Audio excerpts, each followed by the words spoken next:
I was standing near the gift table at my son Marcus's wedding reception, holding a glass of champagne when my new daughter-in-law, Brianna, approached me in her white dress. Her smile vanished fast. She extended her hand and said, "Coldly, give me the keys to your apartment, Lamar, right now." I refused politely but firmly. "That's my home, Brianna. This isn't the time or place." She slapped me hard across the face in front of 200 guests. The room went silent. My cheek burned. I set down my glass and walked out. My hands shook as I reached my car in the parking lot of the Riverside Manor banquet hall. The humiliation burned hotter than the sting on my face. 200 people had just watched a bride strike her father-in-law on what should have been the happiest day of her life. But I knew this moment had been building for 2 years. 3 years ago, my wife Helen died of cancer. We had been married for 37 years, raised Marcus together in our 2-bedroom apartment in downtown Portland. That apartment was our dream bought when Marcus was just 5 years old.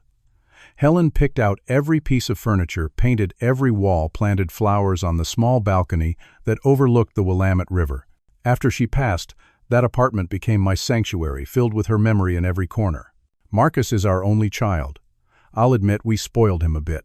He was a good kid growing up, smart and athletic, but somewhere along the way he developed a sense of entitlement that Helen and I made excuses for. He always expected things to work out for him, always thought he deserved the best without putting in the hard work. Then 2 years ago he brought Brianna home for the first time. She was polished and pretty, worked in marketing, said all the right things at first. But within weeks she started making comments. "What a waste for you to live alone in such a big apartment, Lamar. Have you thought about downsizing? There are lovely assisted living communities with activities and friends your age." I brushed it off initially, but the suggestions kept coming. "Marcus and I need more space. We're starting a family soon. You rattling around in that apartment all by yourself, it's not healthy. You should think about what's best for everyone." I always deflected. The apartment held 37 years of memories with Helen. I wasn't ready to let that go, and frankly, I didn't need to. I was 65, healthy, still working part-time at the hardware store 3 days a week. My mind was sharp. I paid my bills, kept the place clean, had friends from church, and my weekly poker game. I was doing just fine. But Brianna didn't let up. The pressure was constant, always masked as concern for my well-being. Marcus started echoing her words. "Dad, maybe she's right. Maybe it would be easier for you. We worry about you being alone." I sat in my car now, watching through the windows as guests inside the hall moved around, confused and uncomfortable. I pulled out my phone with trembling fingers and dialed a number I had memorized but rarely used. My late wife's brother Gerald answered on the second ring. "Uncle Gerald," I said, my voice breaking. "I need help." I told him everything that had just happened, the public humiliation, the demand for my keys, the slap that echoed through the silent ballroom. Gerald was quiet for a moment. Then he said, "Stay calm, Lamar. I'm sending someone. Should be there in 20 minutes. Don't go back inside yet. Just wait." I sat there in my car for what felt like an eternity, watching the reception continue without me. I could see Marcus and Brianna through the large windows, talking animatedly with guests. Brianna was smiling now, playing the radiant bride. Marcus looked tense, his shoulders tight. Gerald was a real estate attorney in Seattle, 3 hours north. He had been suspicious of Brianna from the start. Something about the way she asked too many questions about property values and estate planning when we all had dinner together. But I had told him he was being paranoid, that she was just a modern woman who was practical about finances. 28 minutes later, a black Mercedes pulled into the parking lot. A woman in her 40s stepped out carrying a briefcase. She wore a dark suit and walked with purpose. She approached my car window. "Lamar, I'm Patricia Holloway. Gerald sent me." She opened her briefcase and showed me her private investigator license. "I've been working on something for your brother-in-law for the past 3 months. We need to go inside." 3 months. What are you talking about? Gerald got worried after Thanksgiving when Brianna kept pushing you about signing papers. He asked me to look into her background. "What I found is going to shock you, but you need to trust me right now. We have to do this in front of everyone." My heart was pounding as I followed Patricia back into the reception hall. The music had resumed, people were dancing, trying to pretend the earlier scene hadn't happened. When Patricia walked through the door, some guests turned to look. She walked straight across the dance floor to where Marcus and Brianna stood with Brianna's parents near the head table. "Excuse me," Patricia said loudly enough for nearby tables to hear. The music lowered. "I need to speak with Marcus and Brianna. It's urgent." "Who are you?" Brianna's voice was sharp, her smile vanishing. Patricia opened her briefcase and pulled out a stack of photographs. She laid them on the white tablecloth for everyone to see. The photos showed Brianna at various locations around Portland, sitting at coffee shops, walking through parks, standing outside a construction site. But she wasn't alone. In every photo, she was with a man I didn't recognize. Tall, tattooed, with slicked back hair. "This is Derek Sutton," Patricia announced. "He's your bride's ex-boyfriend. He was released from Oregon State Penitentiary 11 months ago after serving 4 years for real estate fraud and identity theft." The nearby guests gasped. Brianna's face drained of all color. "What is this?" she whispered. Patricia continued laying out more photos. These were taken over the past 8 months. "Here's Brianna and Derek at a title company in Beaverton. Here they are examining blueprints." She placed another photo down. "These are blueprints of Lamar's apartment building." Marcus was staring at the photos, his face twisted in confusion and growing anger. "Dad, what is this? What did you do?" Patricia pulled out another document. "I also have bank records showing payments from Derek Sutton's account to a Dr. Raymond Foster, whose signature stamp was stolen 2 months ago. That same signature appears on documents claiming Lamar is mentally incompetent." "You hired someone to spy on me," Brianna's shock was turning to fury. "On our wedding day, you hired a private investigator to destroy your son's marriage." The room was silent now. Every guest was watching. Brianna turned to Marcus, tears streaming down her face. She grabbed his arm. "Your father has never accepted me. He's been trying to break us up since the day we met. This is all lies, manipulation. He can't stand to see you happy." Marcus looked at the photos, then at me, then at Brianna. His jaw clenched. I saw the moment he made his choice, and my heart sank. "Dad," he said quietly, his voice hard. "What have you done?" I tried to explain. "Son, look at the evidence. She's been planning something with a convicted criminal. They have blueprints of my building. The doctor's signature is stolen." But Marcus shook his head. "You've never accepted her. From day one, you've made her feel unwelcome. You've criticized every choice we've made. And now, this hiring investigators ruining our wedding." Patricia stepped forward. "Marcus, the first have more evidence. Phone records financial transactions, witness statements." Marcus held up his hand. "I don't want to hear it." He turned to me and his face was cold in a way I had never seen before. "Get out. You're not my father anymore." The words hit me like a physical blow. Brianna was crying into her hands, but through her fingers I caught a glimpse of her expression. For just a second she looked at me and she was smiling. A small, satisfied smile that disappeared as quickly as it came. I walked out of that reception hall for the second time that night. But this time, instead of anger, I felt hollow. My plan to expose Brianna had backfired completely. I had lost my son. And worse, I had made Brianna into a victim, giving her exactly the narrative she needed to turn Marcus against me permanently. Patricia followed me to the parking lot. "I'm sorry," she said. "I thought if we presented everything publicly, he would have to see the truth."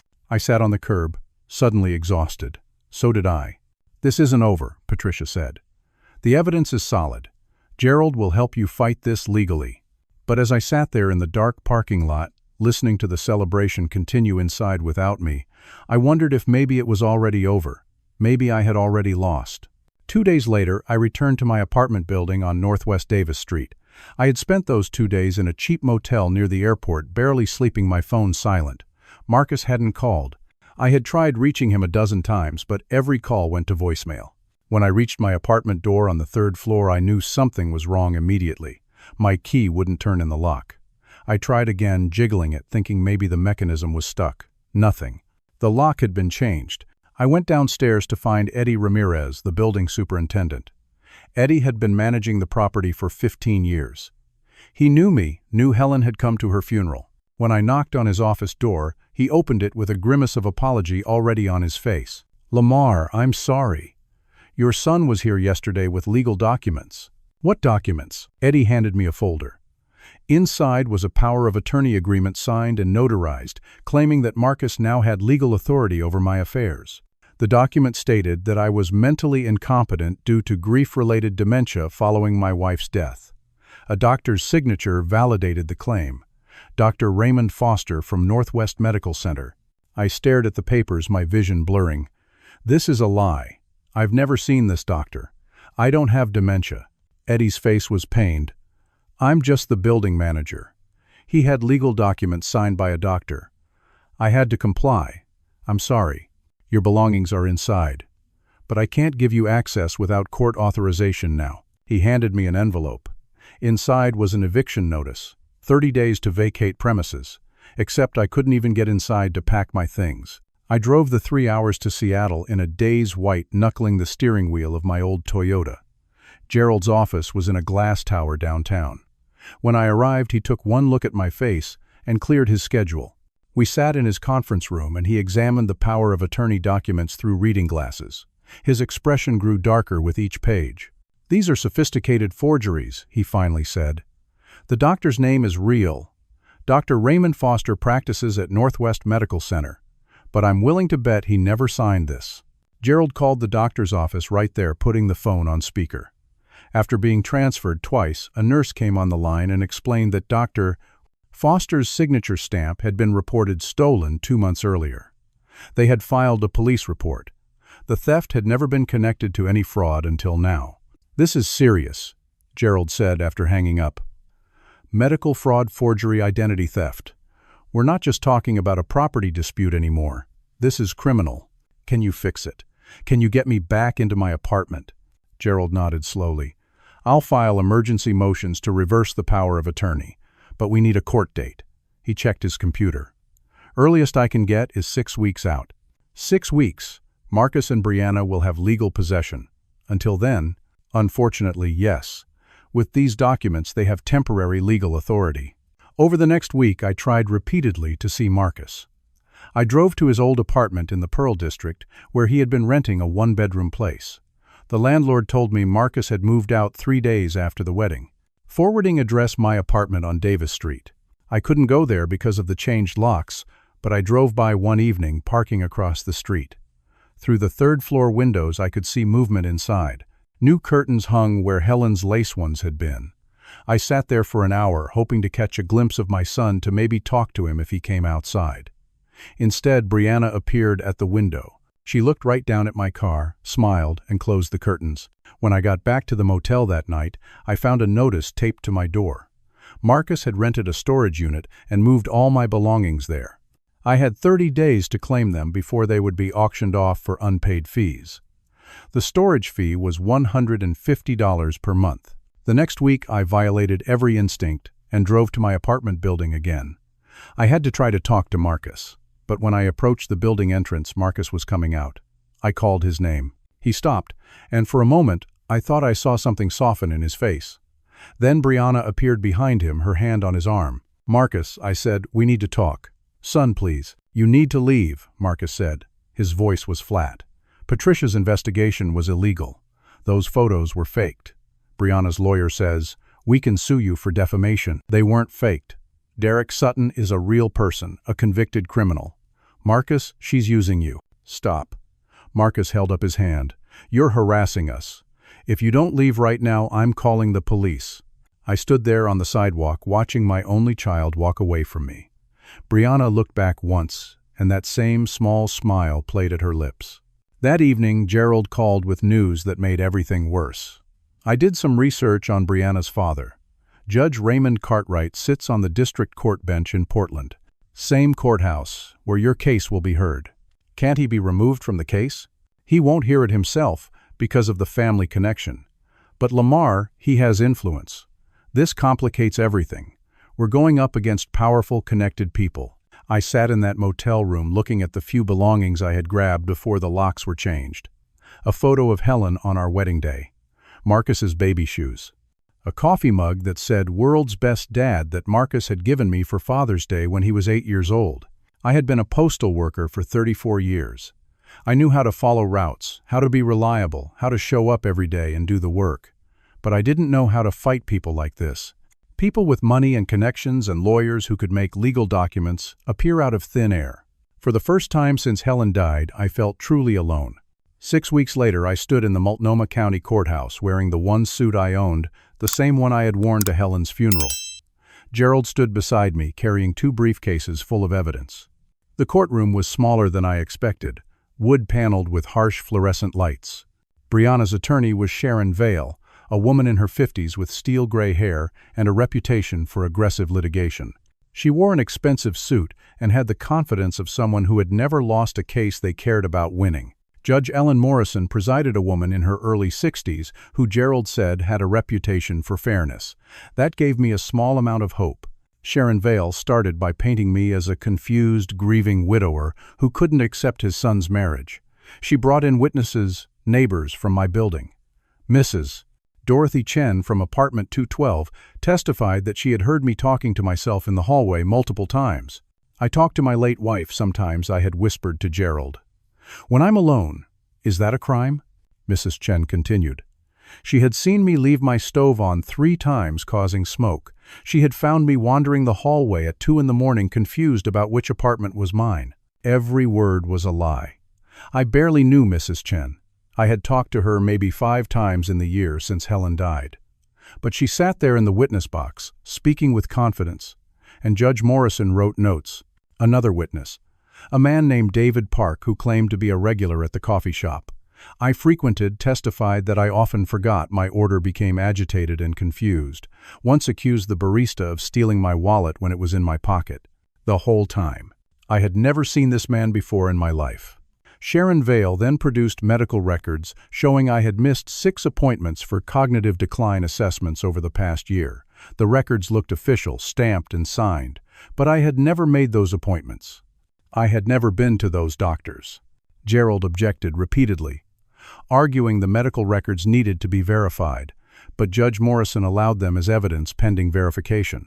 Then Sharon played a video on a large screen. It was from the wedding reception showing the confrontation with Patricia, but the video had been edited. Audio was distorted and rearranged. It made it look like I was ranting incoherently, saying things I had never said, my words slurred and confused. I watched in horror as this manipulated version of events played out. In the video, I appeared to be having some kind of episode, while Marcus and Brianna looked concerned and frightened. Judge Morrison's face showed concern as she watched. When the video ended, she looked at me differently, with pity. Your Honor, Gerald stood. This video has clearly been manipulated. We request a forensic analysis. Do you have evidence of manipulation? Judge Morrison asked. We need time to have it analyzed by experts, Gerald said. Judge Morrison made a note. I'll take that under consideration. But for now, the video is admitted. The hearing lasted 4 hours. Gerald presented our evidence. Patricia's investigation. The photos of Brianna and Derek Sutton. The stolen doctor's signature stamped the timeline of events. But every piece of evidence was countered by Sharon Vale with alternative explanations.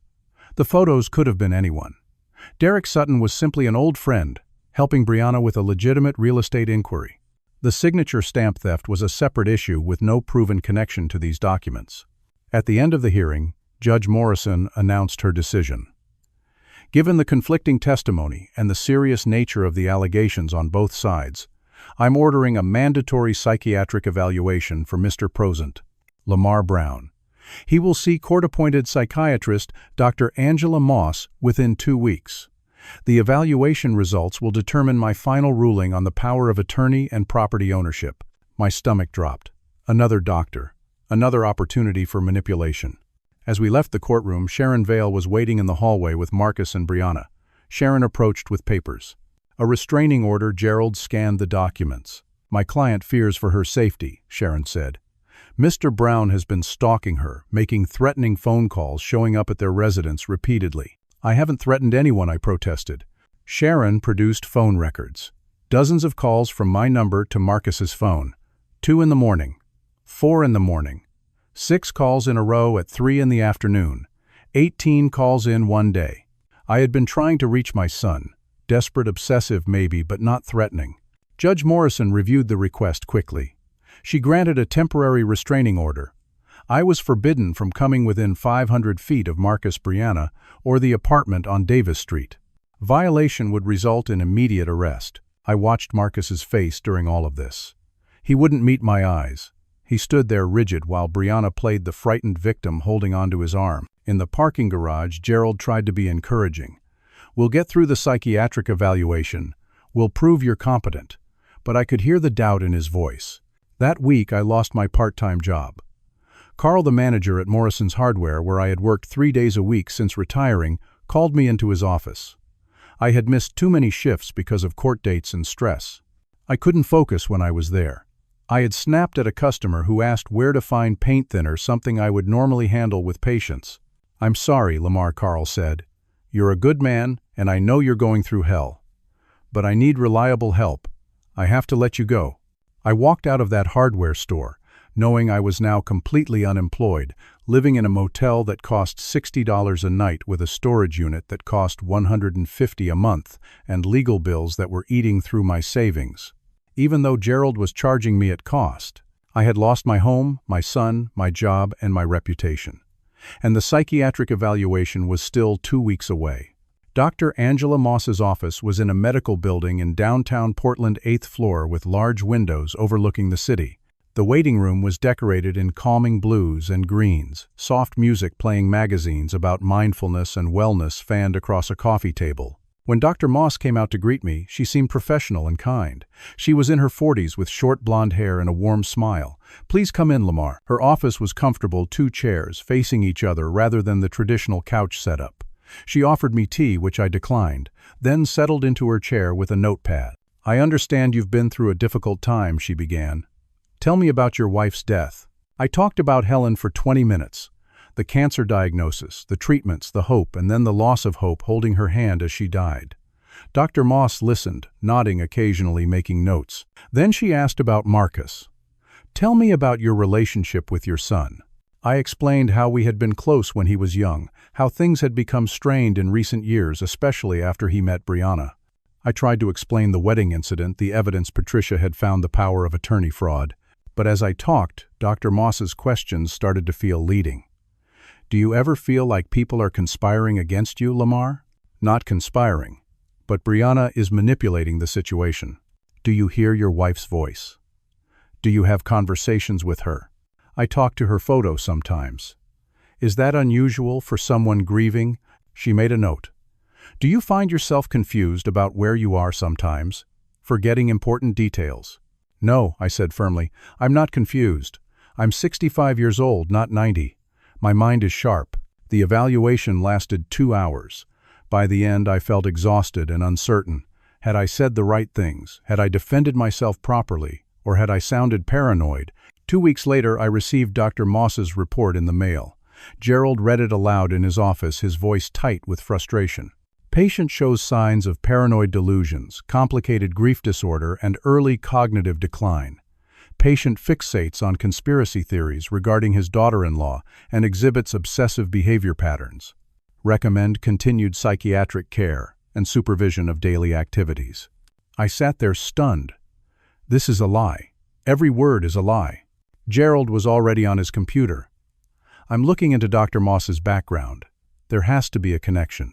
It took him 3 days, but Gerald found it. Dr. Angela Moss and Judge Raymond Cartwright's wife, Elizabeth Cartwright, were both members of the same country club, Riverside Golf and Tennis. They had been photographed together at multiple charity events over the past 15 years. They co-chaired a fundraising gala just last year. "They're friends," Gerald said. "The evaluation was never neutral. Can we appeal it?" "We can try. But proving bias is nearly impossible. And it will take months. Months where Marcus and Brianna continue to have control." That week, my world got smaller. I started noticing that people were avoiding me. At church on Sunday, friends I had known for 20 years suddenly had somewhere else to be when I approached. My friend Tom, who I had played poker with every Thursday for a decade, called to tell me the game was on hiatus. "You know, until things settle down," Tom said uncomfortably. "What things?" "People are talking, Lamar. About the wedding, about the court case, about you being evaluated for dementia. It's just awkward right now." Even Helen's best friend Sandra stopped returning my calls. When I ran into her at the grocery store, she looked embarrassed. "I'm sorry, Lamar. We just can't get involved in family matters." "It's complicated." Only Gerald still believed me. But Gerald was 3 hours away in Seattle, living his own life with his own family and job. He was helping me out of love for his sister, but I could see the strain it was putting on him. Then came the night I woke up with crushing chest pain. It was 3 in the morning, and I was alone in the motel room. Pain radiated down my left arm. I couldn't breathe. I managed to call 911 before I collapsed. The ambulance took me to Providence Portland Medical Center. The emergency room doctor was young, efficient, and blunt. "You're having a stress-induced angina attack. Your blood pressure is through the roof. You're 65 years old, Mr. Brown. You need to reduce stress immediately, or you're going to have a heart attack." They kept me overnight for observation. Ran tests. My heart was structurally sound, but the stress was doing damage. The doctor prescribed medications, blood pressure pills, anxiety medication. The hospital bill came to $8,300. My insurance covered 60%. I owed $3,320. I paid with a credit card I hadn't used in years. My savings account, which had held $43,000 when Helen died, was now down to $12,000. Legal fees, motel costs, storage fees, medications, and now hospital bills. I was bleeding money with no income to replace it. When I was discharged the next afternoon, I took an Uber back to the motel. The driver dropped me off, and I was walking to my room when I saw a car in the parking lot that made my blood run cold. Marcus's blue Honda Civic. I looked around. The car was empty.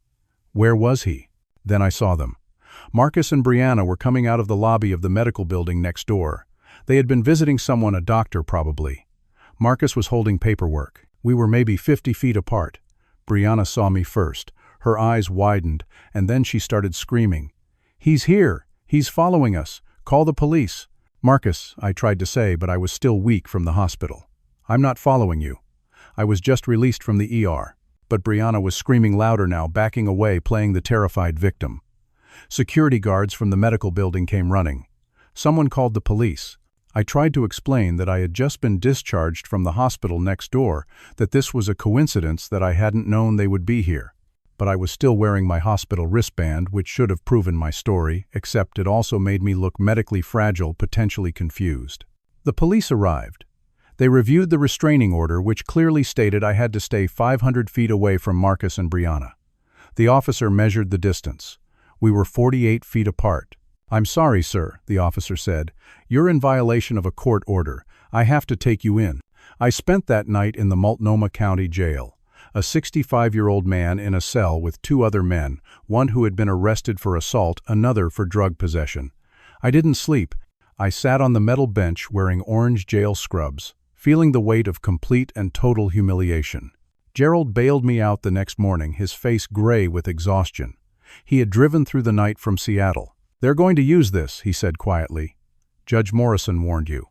One more violation. It was an accident. A coincidence. I know that.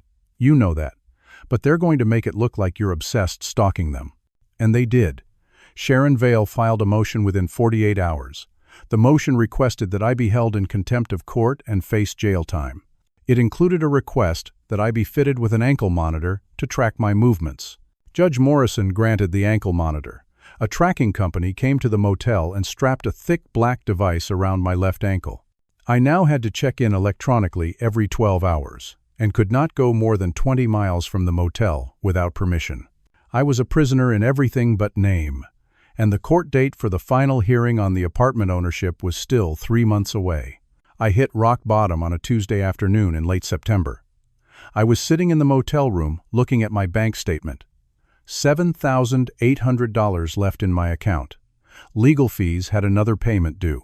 The motel was $60 a night, $1,800 a month. The storage unit, medications, food, I was running out of money. The ankle monitor chafed against my skin. I had developed a rash underneath it. Every 12 hours my phone would beep, and I had to verify my location through an app. Like a criminal. Like someone dangerous. Gerald had called that morning with news that made everything feel hopeless. The final court date was set for 3 months away, January 15th. Judge Morrison wanted to review all evidence, get additional psychiatric evaluations, hear testimony from more witnesses. The case was growing larger and more complicated.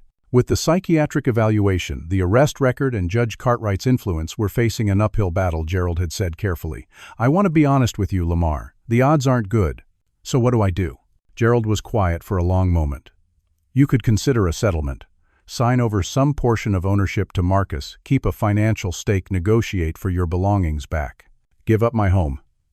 Helen's home. It might be the smart play. Preserve something rather than lose everything. After he hung up, I sat there for an hour staring at the photos I had managed to salvage. Helen smiling on a beach in Cannon Beach, where we vacationed every summer. Marcus as a baby, chubby and laughing. Helen and Marcus and me at his high school graduation. I thought about just giving up. Signing over the apartment, taking whatever money they offered, moving to another state. Maybe somewhere cheaper where my remaining savings could last longer. Idaho or Montana. Some small town where nobody knew me, where I could disappear. I looked at Helen's photo and started crying. Real ugly crying that I hadn't allowed myself since her funeral. "I'm sorry," I whispered to her picture. "I'm sorry I failed you. I failed our son. I failed everything." That night my phone rang at 11:15. Unknown number. I almost didn't answer, but something made me pick up. "Lamar." The voice was hesitant female. "It's Amanda. Amanda Briggs." I sat up straight. Amanda was Marcus's girlfriend from college. They had dated for 3 years, and everyone thought they would get married. Then they broke up right after graduation, and Marcus rarely talked about her. "Amanda, how did you get my number?" "Mutual friends. I heard about what's happening." "Lamar, I need to tell you something. Marcus came to see me 3 weeks ago." My heart started pounding. "Is he okay?" "He was drunk, crying. He showed up at my apartment at midnight."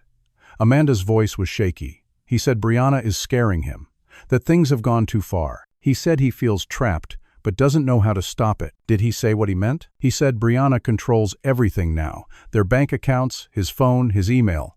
He said she made him quit his job at the construction company in July. Said they didn't need the money, that they would live on the apartment income." Marcus quit his job. He loved that job. He was a project manager, had been there for 8 years. That's what I said. But he told me Brianna insisted. She said it was better for him to focus on managing the property. Amanda paused. "Lamar, he also said she isolates him from his old friends. Anyone who knew him before her isn't allowed around. She monitors his phone calls. He said he feels like he's disappearing. Why didn't he tell me this? I think he's ashamed and scared. He said things went too far at the wedding, and now he doesn't know how to admit he was wrong. He's in too deep." After Amanda hung up, I called Gerald immediately. When I told him what Amanda had said, Gerald was quiet for a long moment. "This changes things," he finally said. "Marcus might be a victim too, if we can prove that." He asked me to ask Patricia to dig deeper into Brianna's background, find out if there's a pattern here. Patricia worked fast. Within a week, she called me with information that made my blood run cold. Lamar, Brianna has been married twice before. Both marriages ended with restraining orders against her, not by her. Against her. What do you mean? Her first husband was a man named Thomas Brennan in Reno, Nevada. He filed for divorce and a restraining order in 2016, claiming she had drained his bank accounts, forged his signature on loan documents, and attempted to sell his family's vacation property without his consent. The case was settled out of court, everything sealed. And the second marriage, a man named Gregory Walsh in Bend, Oregon. Similar pattern. Restraining order filed in 2019 claiming financial abuse, emotional manipulation, and isolation tactics. Also settled out of court, with everything sealed. How did you find this? I have contacts in courthouse records offices. These cases are sealed, but certain details are still accessible if you know where to look. Patricia paused. Lamar Derek Sutton isn't just her ex-boyfriend. He was her partner in a real estate scam in Nevada in 2014. They were both convicted, served time together at separate facilities. When they got out, they went quiet for a while, but it looks like they're back in business. So she targets men, takes their assets, moves on. That's the pattern. Men with property or family money. She gets close, isolates them, takes control, then disposes of them when she's gotten what she wants. What happens to them? The men she targets, Thomas Brennan lost his family's Nevada property. It was sold to a development company 3 months after the divorce. Gregory Walsh lost his inheritance, about $200,000, before he caught on and got the restraining order. Both men struggled to prove what happened because she's clever. Everything looks voluntary. They signed the papers, they agreed to the sales, they made the decisions, except they were manipulated into all of it. I thought about Marcus, trapped, scared, feeling like he was disappearing. This wasn't just about me losing my apartment anymore. My son was in danger. I need to save him, I told Gerald, even if he hates me, even if he never speaks to me again. He's my son and he's in danger. Then we fight, Gerald said. But we need more evidence and we need to be smart about this. Patricia reached out to Thomas Brennan in Nevada. After some initial hesitation, he agreed to talk. We set up a video call from Gerald's office, and I drove up to Seattle to be there. Thomas was in his early 50s, looked tired, defeated. He told us his story, how Brianna had seemed perfect at first, how she slowly isolated him from friends and family, how she convinced him to put her name on his bank accounts for convenience, how documents started appearing that he didn't remember signing, how his family's vacation cabin in Tahoe was suddenly sold, and by the time he realized what was happening, the money was gone. "I lost everything," Thomas said, his voice flat. "My family thinks I'm crazy. My brother doesn't speak to me anymore. She's good at what she does. She makes it look like you're the problem, like you're losing your mind." "Would you be willing to testify?" Gerald asked. In a Portland courtroom, Thomas looked directly at me through the video screen. "If I can stop her from doing this to someone else, I'll testify. I'll do whatever it takes." After the call ended, I felt something I hadn't felt in months: hope. Over the next month, Patricia built an airtight case. She tracked down Gregory Walsh in Bend, Oregon, and he also agreed to testify. She obtained sealed court records through legal channels, getting court orders to unseal documents based on evidence of ongoing criminal activity. She gathered financial records showing money flows between Brianna Derrick Sutton and various shell companies. But the most important piece came from an unexpected source: Amanda. Amanda called me in early December. "Lamar, I've been thinking about Marcus a lot. I want to help. What can I do?" Gerald had an idea. Oregon is a one-party consent state for recording conversations. That means if you're part of a conversation, you can legally record it without the other person's knowledge. We set up a meeting at Gerald's office. Amanda, Patricia, Gerald, and me. Gerald explained the plan. Amanda would reach out to Marcus and Brianna, suggest reconciliation, invite them to dinner at her apartment. During the dinner, she would try to get Brianna talking about the apartment, about me, about their plans. If Brianna is as confident as I think she is, Gerald said she might let something slip, especially if she feels like she's won. Amanda was nervous. "What if Marcus gets hurt by this? He was good to me once." "That's why we're doing this," I said. "To save him." Patricia fitted Amanda with a small recording device hidden in a necklace. We practiced questions, scenarios, ways to steer conversation naturally. Then Amanda made the call. Marcus sounded surprised, but pleased to hear from her. Brianna agreed to dinner enthusiastically, which surprised me. But Gerald explained it. She likes to flaunt her victories. Seeing Marcus's ex-girlfriend showing off how she won him, it appeals to her ego. The dinner was set for a Friday night, December 8th. I spent that day unable to eat, pacing my motel room, the ankle monitor chafing. Patricia was nearby in a van monitoring the recording remotely, ready to intervene if anything went wrong. The dinner lasted 3 hours. Amanda texted updates periodically. Arrived, eating, talking, then got something. Patricia called me. "You need to hear this." She played the audio file. I could hear background noise, dishes, clattering conversation. Then Amanda's voice asking casually about the apartment. Brianna's laugh came through clearly. "That place is worth a fortune now. Did you know the whole block is being bought up? Development company wants to tear down the old buildings and put up luxury condos." Marcus's voice quieter. "We haven't decided what to do yet." Brianna again. "We're selling. Why would we keep it? The offer is $400,000. $400,000, Amanda sounded impressed. "The apartment's only worth about $180 on the regular market. But these developers are paying premium for holdout properties. Once we get that senile old man's signature, we're set. Marcus will do whatever I tell him." My hands shook as I listened. She had said it, admitted the manipulation, called me senile, confirmed the development deal, everything. "There's more," Patricia said. "Keep listening." A phone rang on the audio. Brianna stepped away, someone said. Then her voice farther from the microphone, but still audible. She was on her balcony talking to someone. Patricia had enhanced the audio. Brianna was talking to Derrick Sutton, confirming their meeting with the developers the following Tuesday to finalize the sale. She explicitly said, "Once we get that senile old man's signature, we're set." Gerald filed an emergency motion that night. He took the recording to Judge Martin Reeves, a different judge with no connections to the Cartwright family. Judge Reeves listened to the recording, reviewed all of Patricia's evidence, looked at Thomas Brennan's and Gregory Walsh's depositions. "This is serious fraud," Judge Reeves said. "I'm issuing an immediate freeze on all property transactions related to the Davis Street apartment. Emergency hearing is set for next week." The hearing was scheduled for December 15th, exactly 1 week away. Gerald prepared like he was going to trial. He contacted Thomas Brennan, and Gregory Walsh bought their plane tickets to Portland. He organized all of Patricia's evidence into a presentation. He prepared me for testimony, reminding me to stay calm, stick to facts, don't let Sharon Vale rattle me. The night before the hearing, I couldn't sleep. I kept thinking about Marcus, about what would happen when the truth came out publicly. He would be humiliated. His marriage would implode. He had quit his job, alienated his friends, turned against his father. All for a woman who was using him. Part of me wanted to protect him from that pain.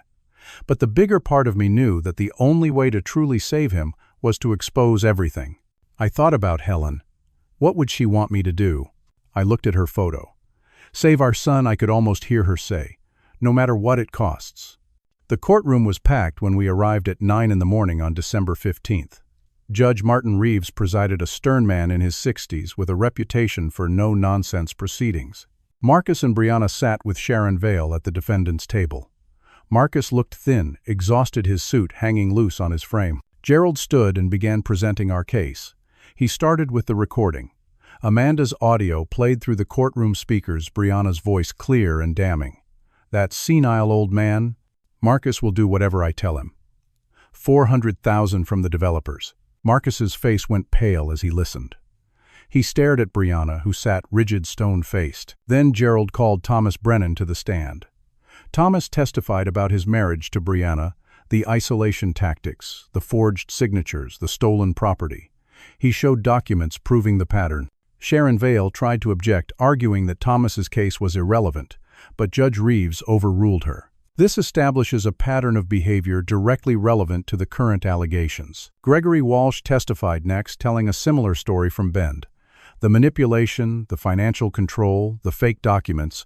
By the time he finished, several jurors were shaking their heads. Patricia presented the evidence, linking Brianna and Derek Sutton to the development company, showing how they had been planning the sale for months, how the whole scheme depended on getting control of my apartment. Sharon Vale tried to defend her clients, but her arguments were weak, contradicted by the evidence. She requested a recess to consult with Brianna and Marcus. Judge Reeves granted 15 minutes. When they returned, Sharon looked shaken.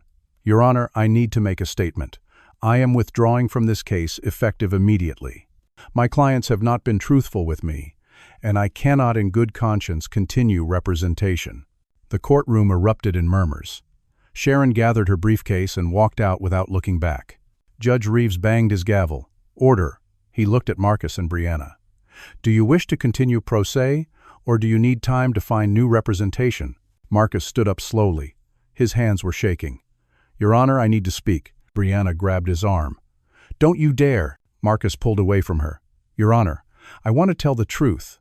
For the next 20 minutes, Marcus confessed everything. How Brianna had pressured him from the beginning to get the apartment. How she had connections through her father, who helped create the forged documents. How he had been scared and confused and let himself be manipulated because he was afraid of losing her.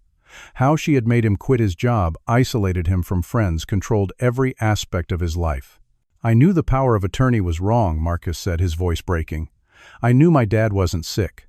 But Brianna convinced me it was just temporary, that we would give it back, that it was just to prove a point. Then things escalated, and I felt trapped." He looked at me for the first time. "Dad, I'm so sorry. I've been a coward. I let her destroy you, destroy us. I'm so sorry." Marcus started crying. Brianna sat frozen, her face a mask. Judge Reeves listened to all of it, then made his ruling without hesitation. All power of attorney documents are hereby voided as fraudulent. The restraining order against Lamar Brown is dissolved immediately. Full ownership of the Davis Street apartment is restored to Lamar Brown. Marcus Brown and Brianna Cartwright are ordered to vacate the premises within 48 hours. He continued, "I am also ordering a criminal investigation into Brianna Cartwright and Derek Sutton for fraud, forgery, identity theft, and conspiracy. Bailiff, take Miss Cartwright into custody." 2 bailiffs approached Brianna. She stood up, finally showing emotion. Her face contorted with rage. "You can't do this. My father is a judge. You'll regret this." "Your father has no authority in this courtroom," Judge Reeves said coldly, "and threatening a sitting judge is not helping your case." As they led Brianna away in handcuffs, she screamed at Marcus. "You weak, pathetic coward. You ruined everything." Derek Sutton was arrested an hour later, picked up by police at his apartment. Both were charged with multiple felonies. After the hearing, Marcus stood alone in the courthouse hallway. Everyone else had left. It was just me and my son. He looked broken, tears still streaming down his face. He approached slowly. He flinched, expecting anger. Instead, I put my hand on his shoulder. "You're still my son. We'll figure this out." Marcus broke down completely. He hugged me, sobbing. "I've destroyed everything. Mom would be so ashamed of me." "Your mother loved you," I said quietly. "She'd want us to rebuild. That's what we're going to do." We stood there in that empty hallway, father and son, starting the long process of healing. 2 months later, I was back in my apartment. The place needed work. Marcus and I spent weekends repainting walls, putting up Helen's pictures again, replacing the furniture Brianna had sold. Marcus was living temporarily in the second bedroom, working with a therapist to process everything he had been through. He had found a new job back in construction management. He was rebuilding relationships with old friends, slowly regaining the life he had lost. He was getting better day by day. Brianna took a plea deal to avoid trial. 4 years in prison for fraud and forgery. Derek got 7 years. Judge Cartwright resigned quietly amid an ethics investigation into his wife's connection with Dr. Angela Moss, and suspicions about his attempts to influence the case. On a Saturday evening in late February, Marcus and I sat on the balcony of the apartment, watching the sunset over Portland. The Willamette River reflected orange and pink light. It was the same view Helen and I had watched for 37 years. "Do you think Mom would forgive me?" Marcus asked quietly. I looked at my son. "She already has. Now you need to forgive yourself." Marcus was quiet for a long time. Then he said, "How did you keep fighting when everything seemed hopeless?" I thought about that. About the nights in the motel, the ankle monitor, the jail cell, the psychiatric evaluation, all the times I had wanted to give up. "Your mother always said trust is like a house," I told him. "It takes years to build, seconds to destroy. But if the foundation is love, you can always rebuild." That's what we're doing now, rebuilding. Marcus nodded. "I almost lost everything chasing someone who never loved me. But you never gave up on me. You're my son. That never changes. And sometimes the hardest battles aren't about winning. They're about saving the people you love from their own mistakes." We sat there as the sun set completely, the city lights coming on across Portland. My apartment was home again. My son was home again. We had a long way to go, but we were together. In life, the people who hurt us most are often hurting too. The greatest victory isn't revenge, it's redemption. And family, despite everything, is worth fighting for. That's the truth I learned through all of this. When you fight for the people you love, when you refuse to give up, even when everything seems lost, love finds a way to win. Helen was right about everything as usual. The foundation was love, and that foundation held strong even through the worst storm. Now I want to ask you something. Have you ever had to fight for someone you love even when they pushed you away? Have you ever had to make the choice between protecting someone and letting them face the consequences of their choices? It's one of the hardest things we face as parents, as family members. I'd love to hear your thoughts in the comments below. If this story touched your heart, please hit that like button. It helps more people find these stories. And if you haven't already, please subscribe to the channel. Share this story with someone who might need to hear it, someone who might be going through their own battle for family. Your support means everything. Thank you for listening to my story. I hope it brought you some comfort, some hope, or maybe just reminded you that even in the darkest times, we're not alone in our struggles. Take care of yourselves and the people you love. Until next time.